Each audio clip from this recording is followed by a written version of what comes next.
we cannot be a team that has the advantages, like one way or another, not only with like man advantage being a 5v4 or something like that, but also when you have like certain space of the map and you know that strategically you have the advantage, we cannot be like throwing this away for free, basically.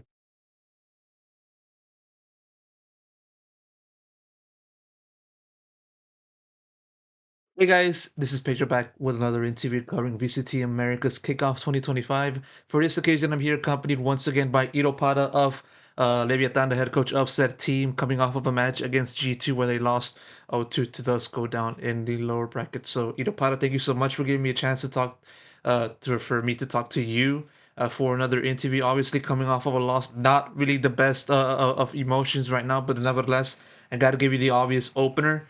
How you feeling?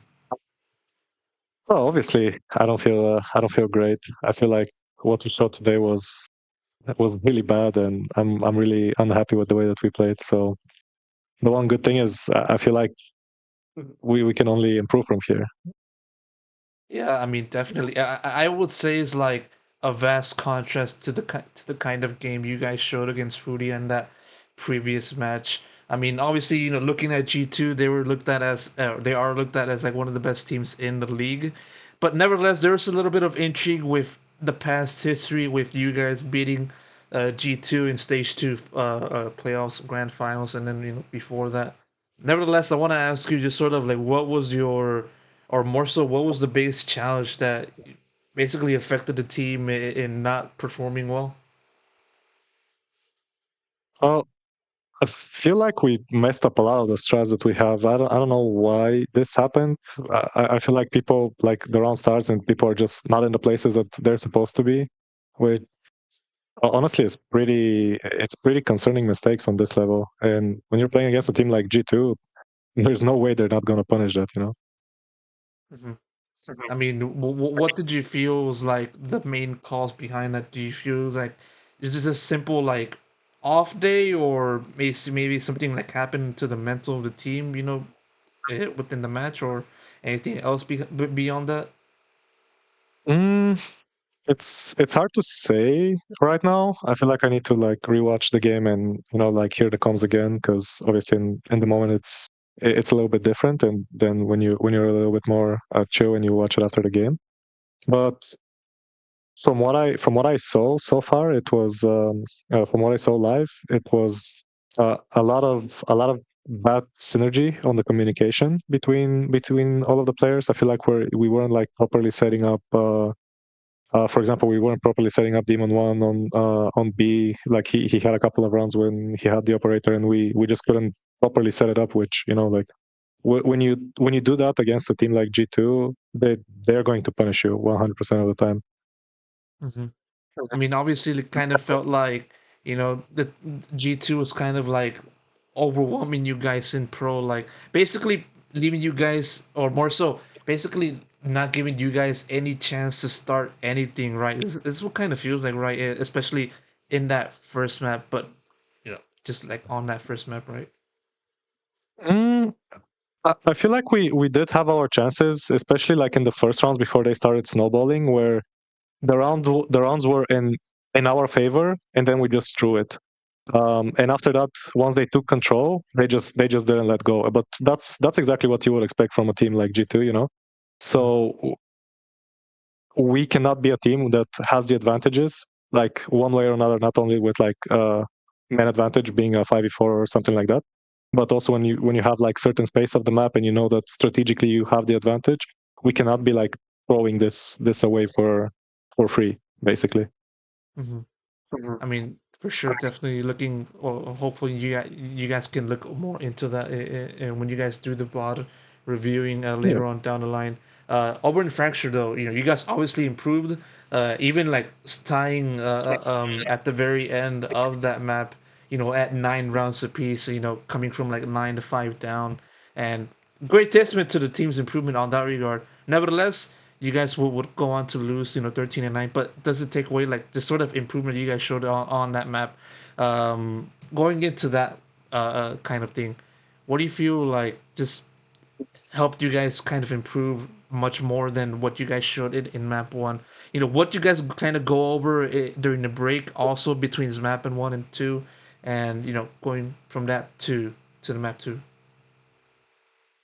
Um, I think the improvement was based on like how comfortable we are on the map, because I feel like on Fracture obviously we're a lot more comfortable than Pearl. The thing is, again, we kind of like made some mistakes that are very uncharacteristic for us. So like we missed a couple of pieces of utility here and there. Then we failed one or two rotations, and obviously that snowballed. And the biggest difference between Paro and Fracture is that we were able to stop the snowball, and we were able to take control of the game for a little bit. But then on 9-9, when you get thrifted, I feel like it was like very hard for us to recover after that. Mm-hmm. Yeah, it just kind of like stopped the momentum right then and there, and then that kind of led to the closing of the map. And so, yeah, like Yeah. we've seen plenty of interesting like moves within Leviatan. Is looking over into like back into the match. I mean, you kind of mentioned right then and there, putting Demon1 on the Yoru, and I believe it's the first time he was playing in that agent in his career, I believe, and so. First game, yeah. And so, I mean, it's a kind of like goes. It's a sign of how you guys are kind of trying to include him to Leviathan's system with the game plan that you guys have on hand. And so, what I want to ask you sort of is two-part question. Uh, what let you guys being so confident or more so comfortable in having Demon 1 being put on the Euro, and also on top of that, how have you kind of been viewing Demon 1's progression or more so inclusion into your team system and game plan? Well, first of all, for the compositions and like putting Max on Euro is it's mostly because we tried a lot of things on Puro, and like nothing was clicking. Like he was on one time he was on Astra, one time no, not one time, but like at times he was on Astra, at times he was on Jet, and nothing really like clicked for us. And whenever we played against a Euro on this map, it always felt like that this agent is just busted. I feel like right now he's probably the best duelist. Like you can literally just play him on any map and it's gonna look good. So yeah, I mean we just decided, like Max is a pro player. It's not like he's this only Astra and only Jet player that everyone thinks he is. So for him to be our duelist, he needs to learn those agents. Obviously, that takes time, and like the season is very long. So I'm pretty confident that he's gonna pick it up. Like he's a very talented player. That like I see the progress from, for example, on maps where he plays Rays. I've seen his progress from like day to day, because whenever you show him something, or like you expect something from him mechanically to try something new and do it, he does it almost like instantly. So I'm pretty sure with the Euro he's gonna feel comfortable very soon. Um, Especially considering Euro is a type of agent that can be played in a playstyle that fits him individually. Like like his lurky style, you don't need the Euro to be there for every execute, just because he's not like technically a dive duelist. So you can make the Euro work a lot, if you play around your own strengths. If you're Demon 1, obviously, if that makes sense. No, no, it I feel definitely like does. I overcomplicated the answer here. No, not at all. Like, definitely understand in the sense that, like, trying just having to go into these kinds of situations early on. It's good for later on down the line, in which you guys already have those reps in, and then you guys can obviously, hopefully, also um, show a better performance in that kind of situation. And Yeah. so, yeah, like, definitely understand that kind of part. In general, though, like taking a little bit of a view beyond just focusing on one player, obviously, like on top of just having to include Demon 1, you got to include Night Tank, and also having to like deal with like the replacement of like the likes of Aspas and Mazzino, as well as various other players within your team, either before or during this competition about how the situation has been going, or more so how the progression has been. But I feel like this question more so should be gone towards yourself, Pata. Now that you guys have kind of been playing a few matches now in kickoff, winning one, losing one, going down to the lower bracket, playing more at the very least. How have you kind of viewed the team's overall progression? What do you think has been the biggest takeaway, either good or bad, or both good or bad, that you've seen out of this team so far? Um, I feel like the good thing about this team is always like those guys and officials are usually very locked in, and like okay, today we did not see that, but I know that every single one of them is gonna be it's gonna be on his best whenever we need him the most, and I don't necessarily see that from other teams, even like the best ones. Um, Obviously today we didn't show it, so maybe I'm just waffling about that, but. Another thing that I think that I don't like really is the amount of progress that we've made for the last 2.5 months. I feel like we started after some of the teams that are top of the league, like Sentinels and G2, and I feel like the gap, instead of getting smaller, has become bigger between us and them.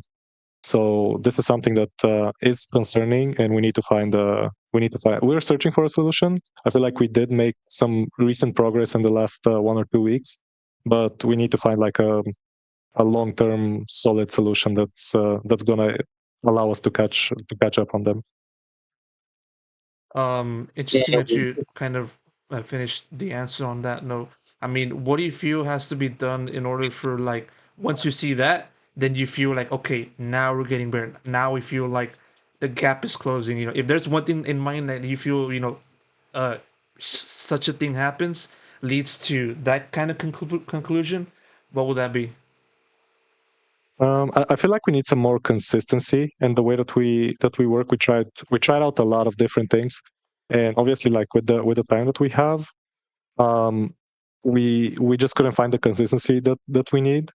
But at least in the last 1 or 2 weeks, the way that we were working, I feel like we kind of had a good solution, and like only time will tell if this is gonna be the solution that's gonna like boost our level to the top of the league. Mm-hmm. Mhm. One more question before I wrap this interview up. Before the voices in my head tells me to wrap up. Obviously, like looking over into the lower bracket, you're going to be facing off against either the winner of. Let me just double check right here in the bracket, just so I don't get Like there confused. or either. Yeah, MIBR and Evil Geniuses, thank you very much for that correction or more so a checkup on that. Overall impressions on your next two opponents, whether it is one or the other, you know, um, yeah, biggest impressions overall on those two teams.